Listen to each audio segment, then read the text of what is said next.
and soften your heart. Paano? By remembering Allah subhanahu wa ta'ala. Ala, bizikrillahi tatma'innul qulub.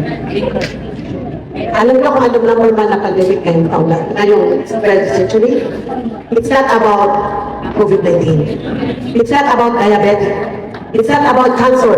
Ang number one na sakit ng mga tao ay depression.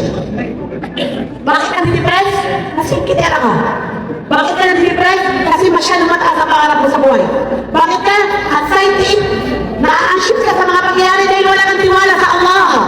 Sino yung pinagkakatiwalaan mo? Yung asawa ko, pag nawala, mamamatay na ako. Talaga yung asawa, mamamatay na ako. Dapat ang lifeline mo yung Allah. Right? Hindi masama na mahalin mo yung asawa mo, masyadong. Ito yung ibadah. But you love your husband the way you love Allah. You love your children the way you love Allah. It's a big problem. Dahil lahat sila ay mamamatay o mamamatay ka. Pero ang Allah ay? Hindi. Al-Hayyu, la yamut. So dapat mga kapatid ko, tayo ay umaasa lang sa Allah. So para mawala ang anxiety, ano yung mga sakit din? Depression, worries. Ano ang anxiety? Hindi pa naman natin yung mixin ng problema mo na. Bukas, wala pa? Problema mo na ngayon. Ano ang sakit? Di ka rin bukaso.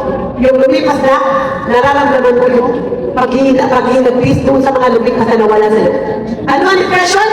Ito ang resulta ng mga taong walang tiwala sa Allah. Ito ang resulta ng mga taong maaalala lang nila ang Allah kapag masakit ang kanilang tiyan, kapag nag-away sila ng asawa niya, kapag nagka-problema sa anak niya, kapag nagkasakit. Ano ang sabihin ng mga taong walang takot sa Allah? La ilaha illallah, mamamatay na yata ako. Dapat, ala, bizikrillahi tatma'innul qulub. Ilan ang minuto natin araw-araw? 1,444 minutes. Mag-spend ka lang ng 14 na minuto para sa Allah. Hindi sila minakala na 24 hours, mag-zikr ka lang, kumuha ka ng pasbih, mag-kasbih ka lang. No! Kumuha ka ng zikr mo kapatid. Ito ang gawin mo ngayong Rajab hanggang Ramadan.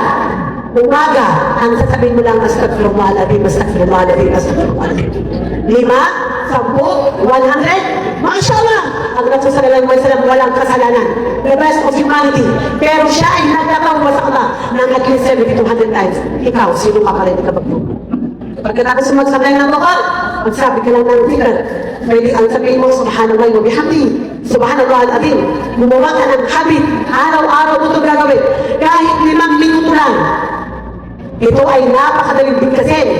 Habibata, kalimatani, 2 kalima na sobrang minamahal ng Ar-Rahman. Subhanallah wa bihamdi, subhanallah al-azim. Ang mga babae, sana i-explain natin, chismis. Na cheesy. Dahan sa tayo. Right? So kung gusto nyo po na walang may problema pero kaya mo, yung puso mo hindi depress, damihan mo ang zikr. Kailan ka mag-uumpisa? Ngayong Rajab. Para sa Ramadan, ikaw ay mag-aani ng isang katutak na biyaya ng Allah. Kasi naging madali na lang. Ang sabi ng science, kapag may isang gawain na ginagawa mo sa loob ng 21 days, ito ay magiging kaugalian mo. At ang Allah, hindi niya ginawan 21 days. 90 days kapag nag-umpisa ka sa Rajab. 60 days kapag nag-umpisa ka sa Shaban.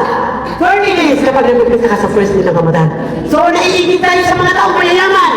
Naiigit tayo sa malaki ang kapital. Ngayong Rajab, mag-aani ka ng isang katutak na zikr, na sabayan, ng sadaka, magplano ka, nang sa ganun sa Ramadan, ikaw ay mag-aani ng isang katutak na mga amalong salih.